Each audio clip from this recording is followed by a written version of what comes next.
Millions have used anabolic steroids, including those you'd least suspect.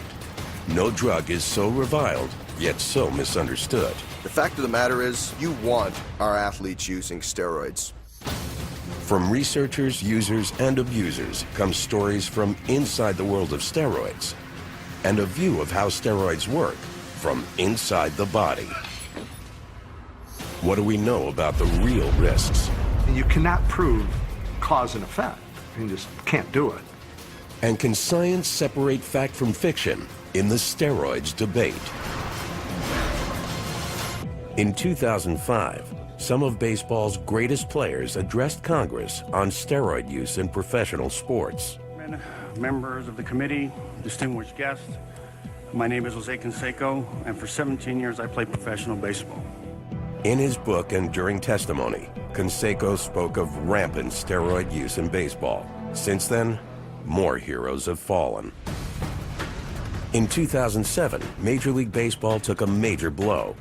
In a massive investigation, the Mitchell Report implicated over 80 players from all 30 clubs for using performance-enhancing substances. Those named included home run record holder Barry Bonds and star pitcher Roger Clemens. Both have denied the accusations. But for pro athletes in all sports, millions of dollars and world records can ride on gaining the slightest edge. And that's when many turn to steroids.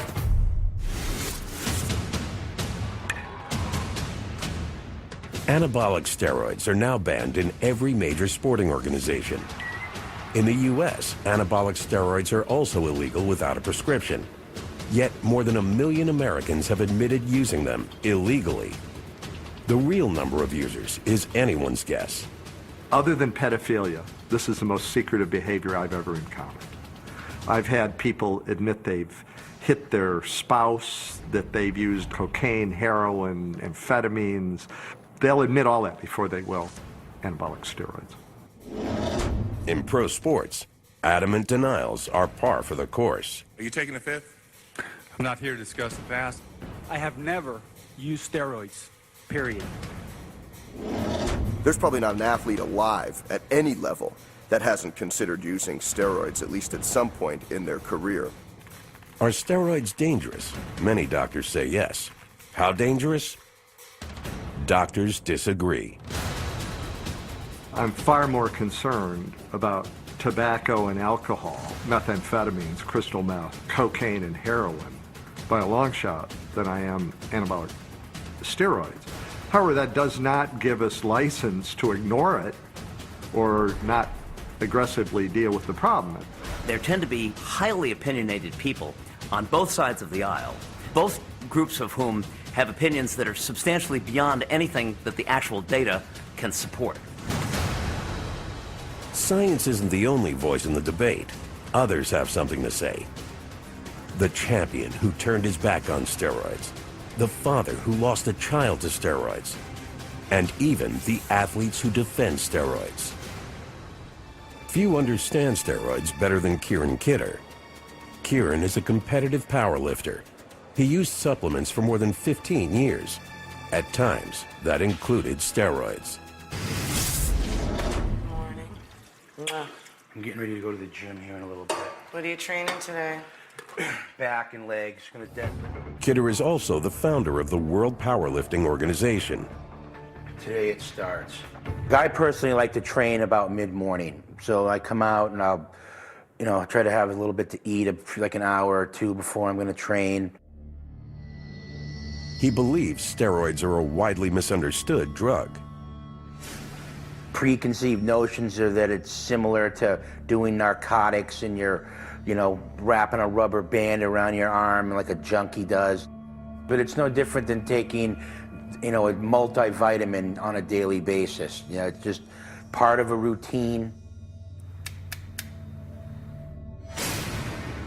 Like this shot of vitamin B12, injectable steroids are taken the exact same way. And Kidder's earlier use of steroids gives him an insider's perspective on how to use them. I always start out with injectables for a few weeks and then add different orals in over about a 16-week period. Known as stacking, many believe that mixing several different steroids may produce better results. It's good to have a few different compounds in you than an abundance of one. So that just keeps your receptors always clicking and popping and pulling the stuff into your body and utilizing it to the best that it can.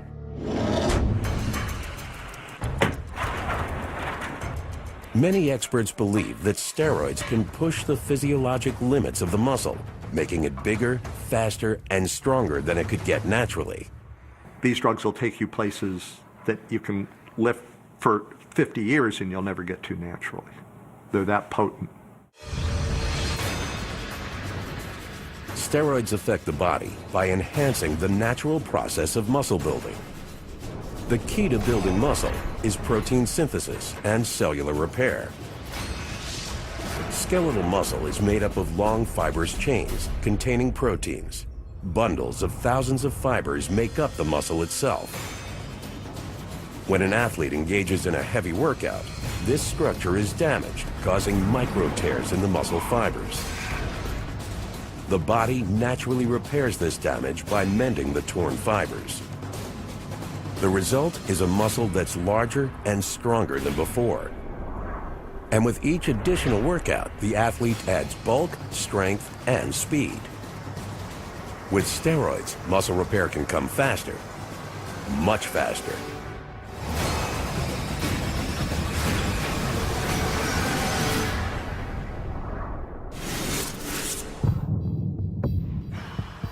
A normal person, when they work out, they're going to break down their muscle, and it takes about 48 hours in between workouts for your muscles to repair themselves.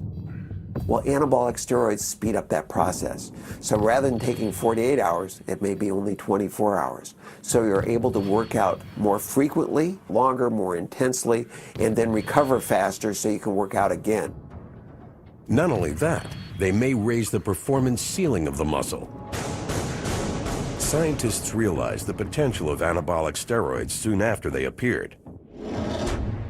In 1939, German scientist Adolf Butenandt won the Nobel Prize for Chemistry for his pioneering work on testosterone.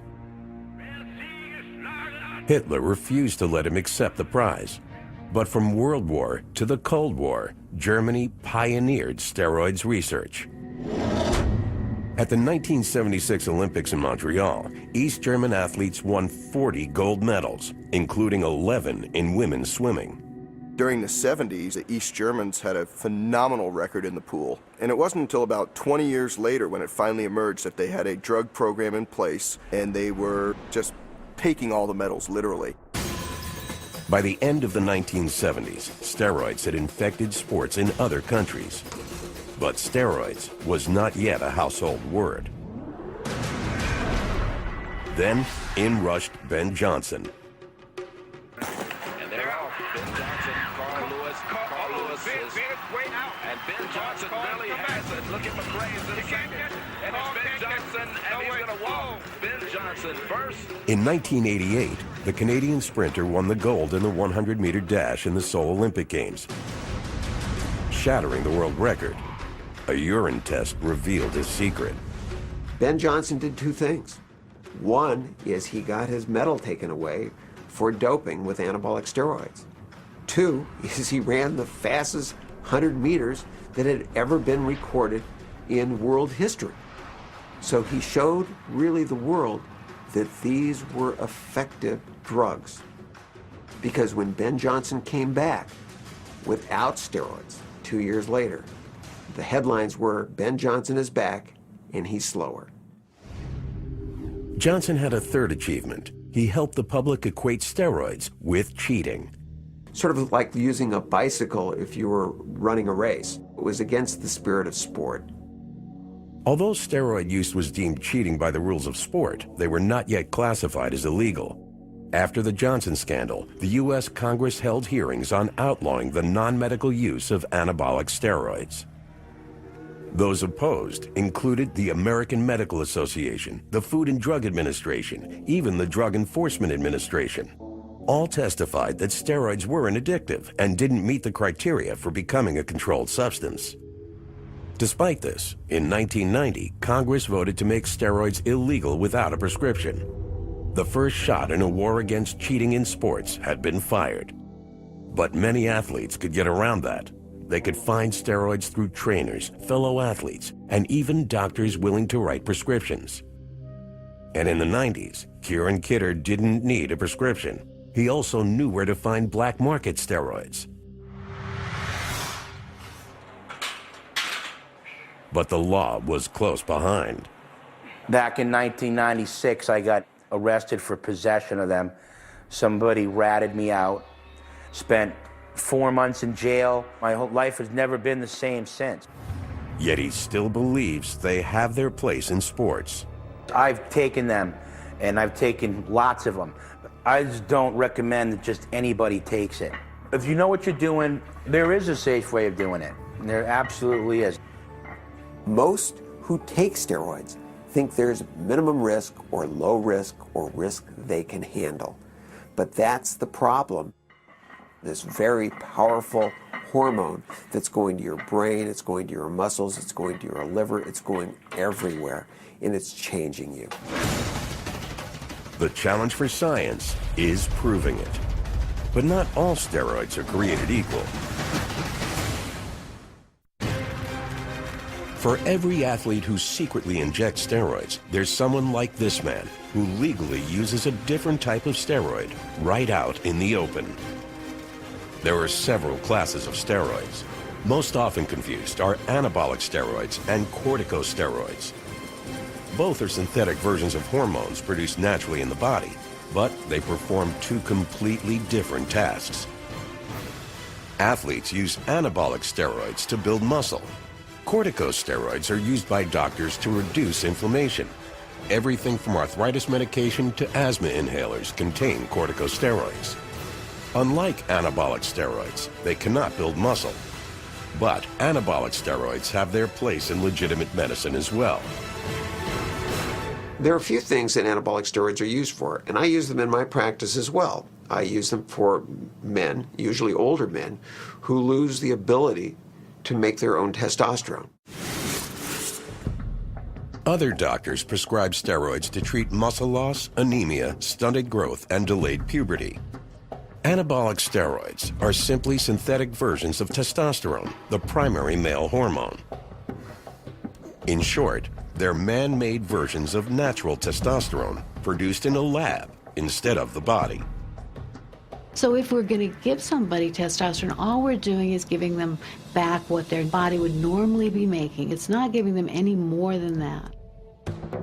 But if you do take more than the physiologic dose, the results can be dramatic. And chemistry may be the key to pushing the muscle beyond its natural performance envelope.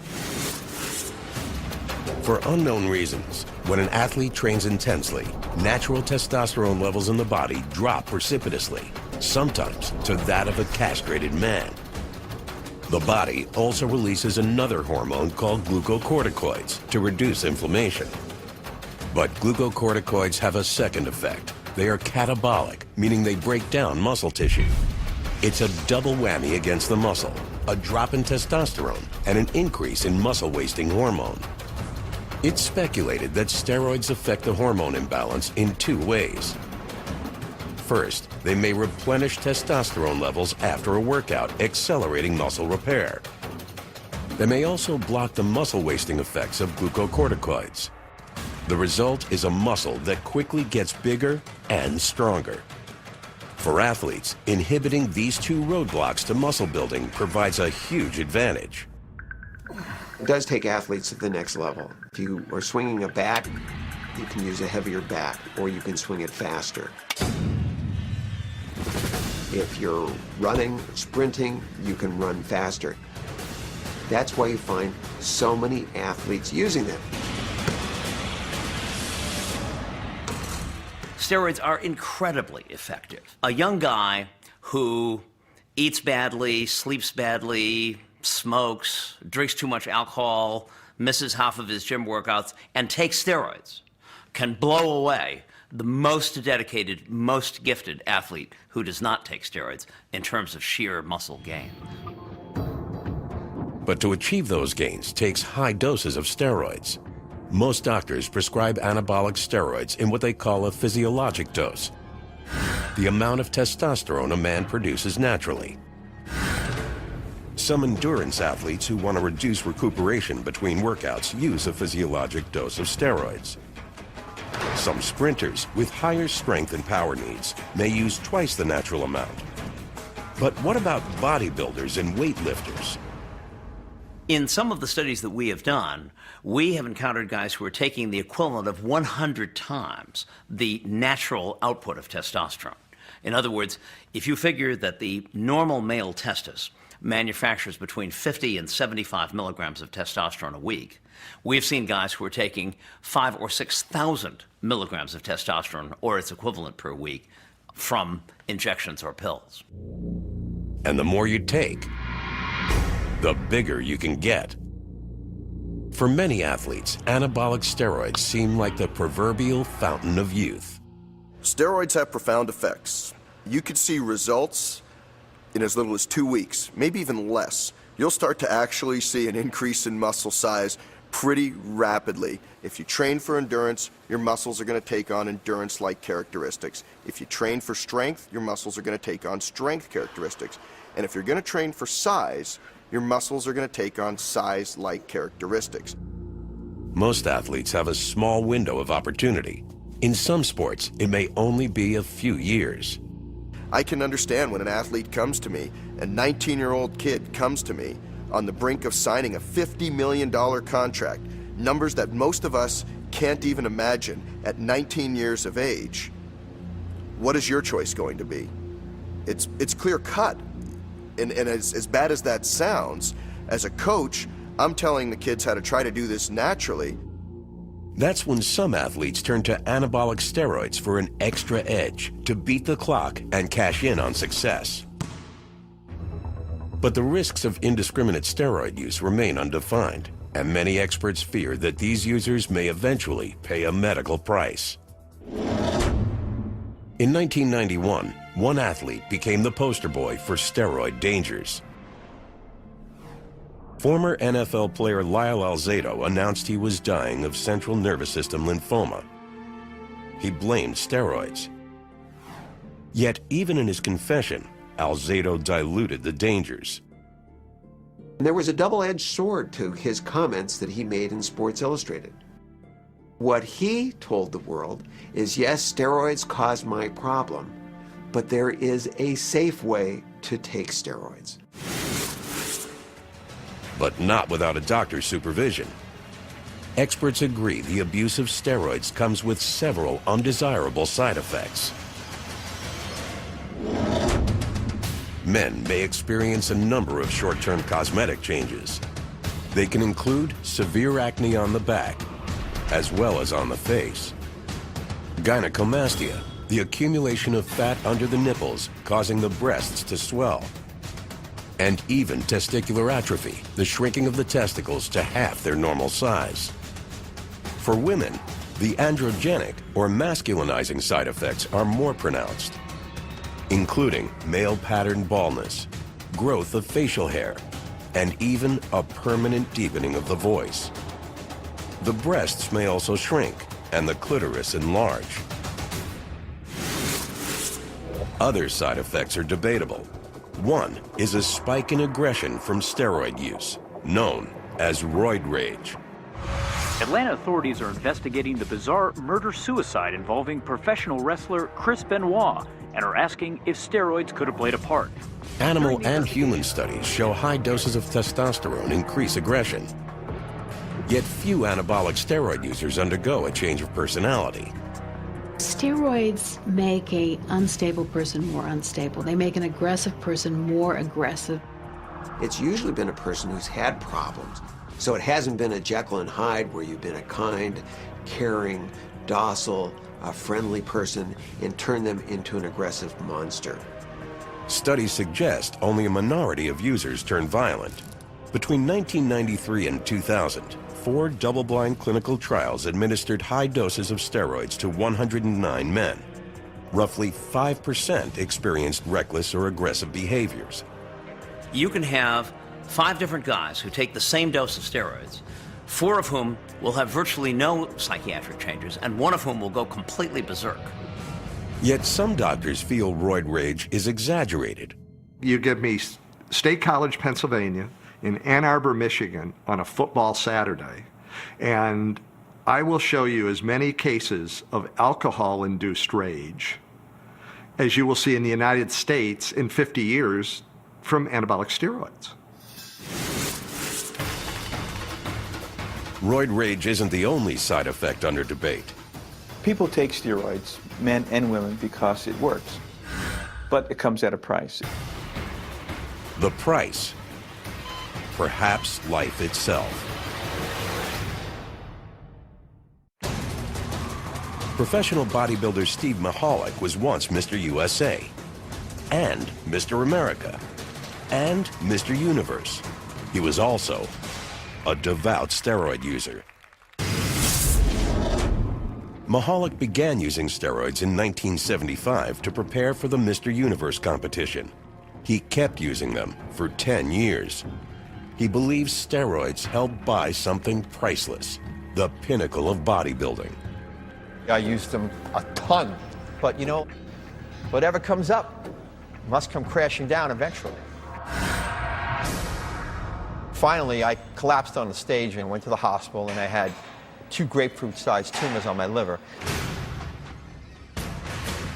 Mahalik embodied what many scientists believe. In the short term, steroids may build your body, but in the long run, you pay a price. On the outside, a steroid user might just look bigger, more masculine. But on the inside, doctors believe this could happen. One type of oral steroid has been linked to tumors and cancers of the liver. Others have suffered a rare condition called peliosis hepatitis, where blood-filled cysts form on the liver and can rupture, causing internal bleeding. Some studies also suggest that tumors can form on the kidneys, decreasing function. As the body loses its ability to filter the blood, toxins build up, leading to fluid retention, increased blood pressure, and eventually, kidney failure.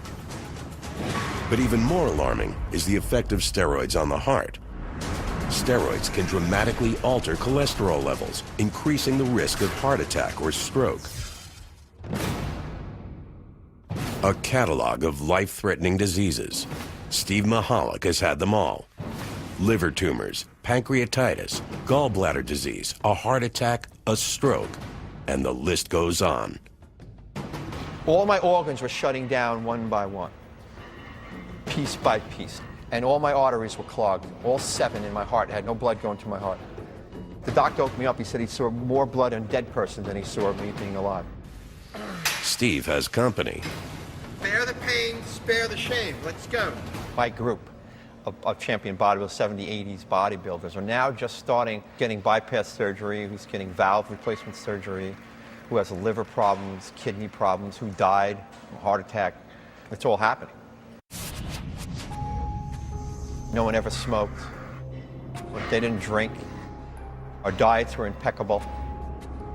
We exercised as well as did aerobic cardiovascular work. We followed every natural rule and law to keep us healthy and alive. Except they all used steroids. That's the difference. There's that one variable. It's only one variable amongst all of us. But while Mahalik blames steroids, science has reservations. In the last 70 years that these drugs have been used in medicine, I'm not aware of any study that's evaluated their long-term effects. You know, a lot of what you see on some of these issues is case studies or anecdotes. So this person used steroids and he had a liver cancer, or he had a kidney tumor, and from a methodology standpoint, that's the lowest of the low. I mean, you cannot prove cause and effect. You just can't do it. Proving cause and effect is made harder by steroid users who often mix other drugs, including growth hormone, insulin, thyroid hormone, and amphetamines. So you have this cauldron, this witch's brew, and then people ask me, well, anabolic steroids is in that cauldron, what effect do they have? in combination with all these other drugs. Like, got me. But it's interesting because it's always the steroids that are pinpointed as the culprit. For scientists, pinpointing the dangers of steroids has been difficult. The evidence may be there, but it has proven elusive. Science still doesn't know what is going to happen in the long term with steroids. On the one hand, there are hundreds of thousands of people who have used the drugs who don't appear superficially to be particularly the worse for wear. But then on the other hand, there are every few months stories about another old-time bodybuilder or athlete who abruptly died under somewhat mysterious circumstances. Pro wrestler Brian Pillman died at 35 of a heart attack. Wrestler Eddie Guerrero died at 38 from heart disease. And Davey Boy Smith was dead at 39. 3 deaths in the last decade, all from heart disease, and all with a common suspect. For years, doctors have suspected a link between steroids and heart disease. Steroids lower the level of HDL cholesterol in the bloodstream. Also known as good cholesterol, doctors believe HDL protects the cardiovascular system from heart disease. While steroid users may look perfectly healthy on the outside, the inside can tell a different story. Steroids can also dramatically raise bad cholesterol, or LDL. This can cause a hardening of the arteries and a significant buildup of plaque along the artery wall. As plaque clogs the artery, blood flow is restricted. If left unchecked, it can cause a heart attack. Likewise, if any plaque breaks off, it can lodge in smaller blood vessels, causing a heart attack or stroke.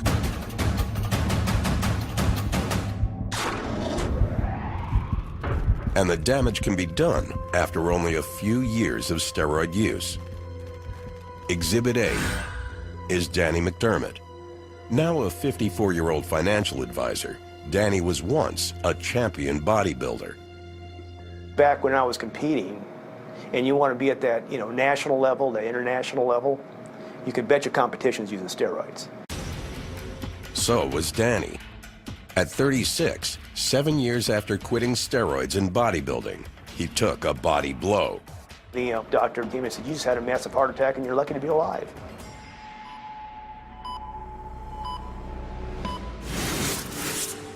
McDermott is now a patient of Dr. Larry Santora, a director of cardiac CT at California's Orange County Heart Institute. In the fall of 2006, Santora published the first ever observational study on steroids and heart disease.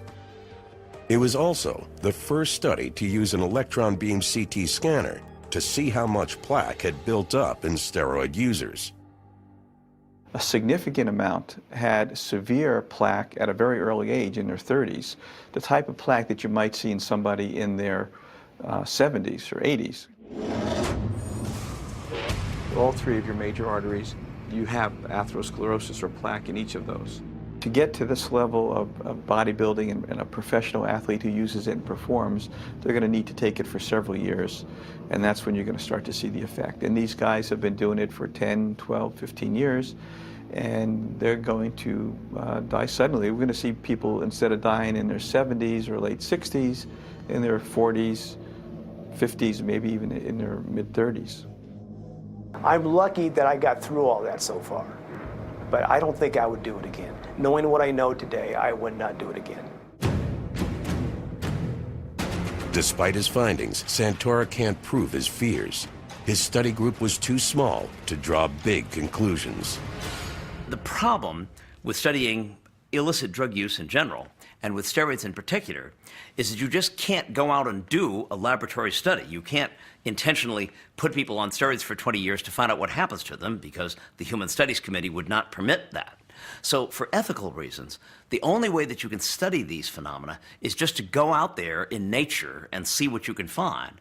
And when you do that, there are all kinds of methodological limitations which make it hard to get convincing, solid results without the risk of some sort of distortion. As doctors search for answers, some steroid users ignore the danger signs. Some doctors blame their own profession. It took the medical community an amazingly long time to actually concede that steroids do work. Even today, you can still find, for example, in the physician's desk reference, statements that steroids have no value for enhancing athletic performance. So that having failed on that count, they were also discounted when they started talking about potential dangers of steroids because they had already lost their credibility. And with the loss of medical credibility came increased use. They're going to always be part of powerlifting and bodybuilding and strongman sports like that. But now you could go down to any high school that has, big-time sporting program, and someone's going to have roids. All of the danger signs, everything we needed to know was right in front of us.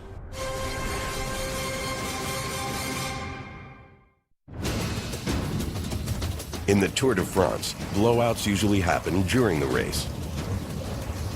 In 2006, the big blowout happened 3 days after the race ended. The Tour de France has taken yet another blow as American Floyd Landis has tested positive for steroids. It is the first. Officials announced they had found an abnormal ratio of testosterone in the urine of Floyd Landis, the American who won the Tour. Landis was stripped of his title. It wasn't the Tour's first steroid scandal. In 1998, so many riders were found with performance-enhancing drugs, the race was dubbed the Tour of Shame.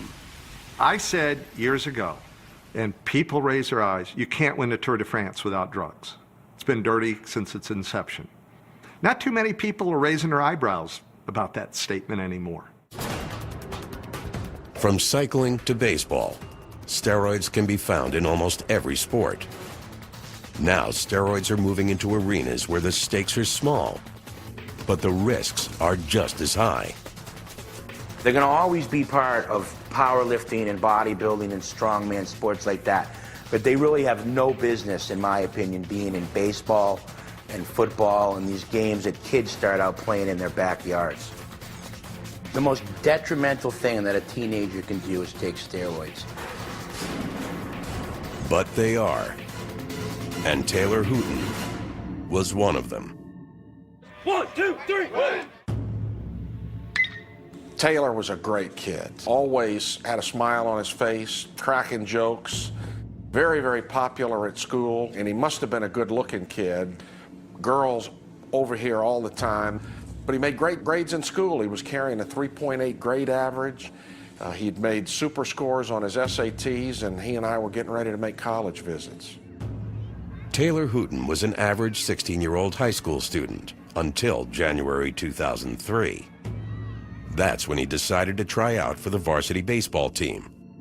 In less than 3 months, he gained 30 pounds, along with acne, a puffy face, and bad breath, all side effects of steroids. According to the Centers for Disease Control, between 700 and 850,000 teens have used steroids, 1 in 20. All you need to do is read Jose Canseco's book. A clear message gets sent that at least in his opinion, steroids were a panacea to success. What can be bad about earning millions of dollars, being on the TV every night, setting records, having the women fawn all over them? Very little downside has befallen our professional athletes, those that have chosen to use steroids. According to experts, few teens understand the dangers lurking in a growing steroid market.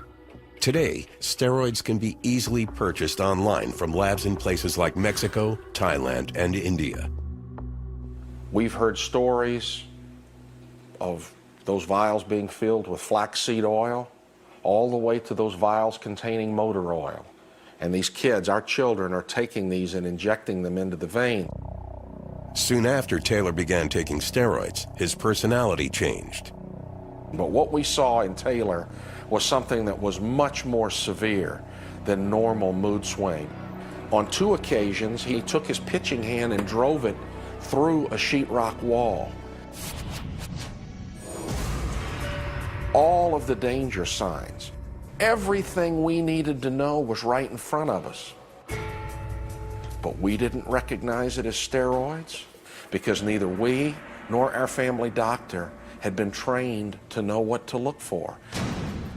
While quitting steroids, Taylor slid into a deep depression. On the morning of July 15, 2003, he went into his room, put a belt around his neck, and hanged himself. Stuff like this is not supposed to happen in middle America, well-educated community. But the fact of the matter is, it is going on. For Taylor Hooten, steroids exacted a price out of all proportion to his goal. He wasn't aiming for a major league contract or a seven-figure salary. He just wanted what any teen wants, to belong. After Taylor died, several of the kids in particular that were on Taylor's team admitted to my wife and I that they had been doing steroids. And for a period, most of them were scared straight. But something happened over time, something that's really, really scary. A number of those kids went back to using anabolic steroids within a few weeks after we put Taylor in the ground. The temptation to use steroids seemed to outweigh the perceived risks. But what could cause a healthy teen to take his own life? The answer lies deep in the brain. When you take steroids, your hypothalamus in your brain sees all of this steroid coming in from the outside. And so it sends a message down to the testis saying, we've already got plenty of steroids on board, don't manufacture any more, there's ample on supply already. Overwhelmed, the testes shut down, a condition called hypogonadism. Taylor stopped taking steroids cold turkey, leaving him low on testosterone and high on risk. They get profound depressions and may even get suicidal during that period when their testosterone level is low before the testis can come back online. In one survey of adults who use steroids, 4% reported attempting suicide during withdrawal. Other experts believe the numbers are far lower, but for Don Hooten, the statistics don't change his reality. His home run ball from June 16th of 2001, and the reason that's important, it was his first and at the same time his very last home run. I got to go chasing this out in the weeds after he hit it, very much like a dad would do when your kid's just hit his first home run. Don Hooten now runs a foundation in Taylor's name to protect other teens from steroids. In 2007, Texas passed Taylor's Law, the nation's largest steroid screening program for high school athletes. But today, the fastest growing group of steroid users are not high school students or professional athletes. The stereotypical perception is some giant freak with a syringe sticking out of his forehead and you know, going to eat my children for lunch, and you know, that's just the people are like that's their perception. The reality is that there's millions of people that use steroids that are out in the general public that you would have no idea, that resemble an everyday person. It's estimated that over 50% of all steroid users are not athletes of any kind. The more typical steroid user is not someone in the upper levels of athletics and may not even compete in any athletic performance at all, but who uses the drugs largely for the purposes of personal appearance rather than to succeed at any specific competitive endeavor. A 2007 study suggests that many steroid users may actually be educated working professionals in their 30s. Everyday people turning to steroids just to look better. My gosh, we're living in a generation of young men and women that have been brainwashed by Madison Avenue to be buffed. We're living in a generation where all they know is instant gratification. Something they hope steroids can deliver. From Mr. Universe to the boy next door, anybody can be tempted by steroids, even the very best.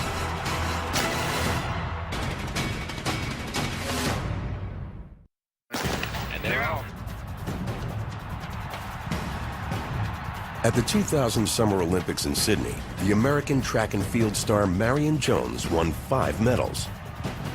Sports writers crowned her the greatest female athlete in the world. However, in 2007, she admitted using steroids while training for the Summer Games.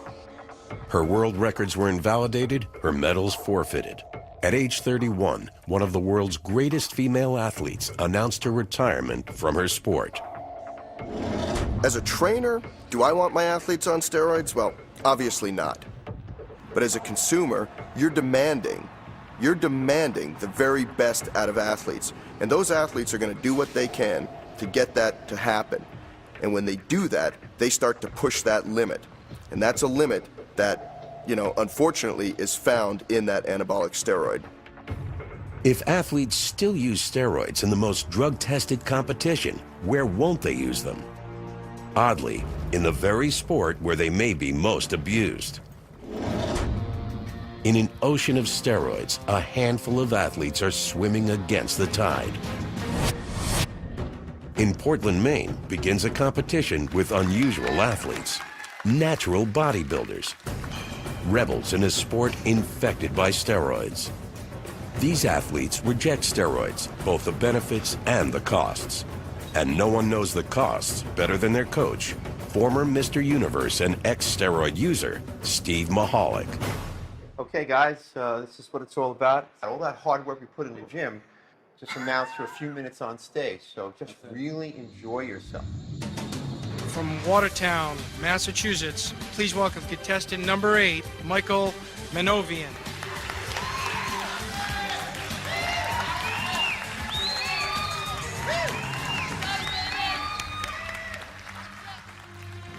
The most formidable challenger here is unseen, temptation. Winning is intoxicating, and steroids are enticing, even to a man they'd nearly killed.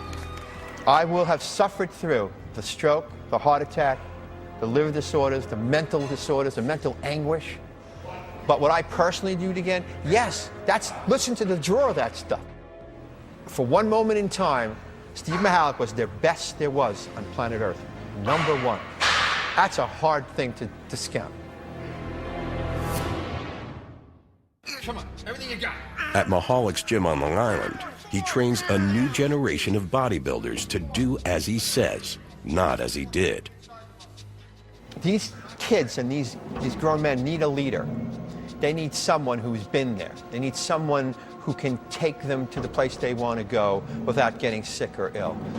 Bear the pain, spare the shame. Let's go. So what I try to do when a guy's sincere, I will teach them how to exercise and to have a degree of muscle that their genetics will allow them to have, and make them understand that that's as good as you're going to get. 10 more, come on. I'm looking, I'm watching their muscles. They got a lot in them. There you go, baby. All right. It's very difficult for them to win in the arena of the steroid contest and bodybuilding. You can win clean in natural contests, and you can win clean up to certain levels in pro contests. Boy, from golfer to bodybuilder. Just after that, you cannot. That's the truth. It's a harsh reality for athletes. For many, steroids can be priceless. The difference between a salary and a fortune. Between mediocrity and stardom. One of our patients was able to summarize it in just a single word, namely, why should I be Clark Kent when I can be Superman? If there was a drug available to allow a journalist to win the Pulitzer or allow me to win the Nobel Prize, I pretty well think they'd be injecting that drug on the steps of Old Main here at Penn State. Other experts place blame elsewhere. I think the people to blame are us, the consumers of sport. We want to see numbers. We want to see performances. We want to see more home runs. We want to see faster 100-meter dashes. The fact of the matter is, you want our athletes using steroids.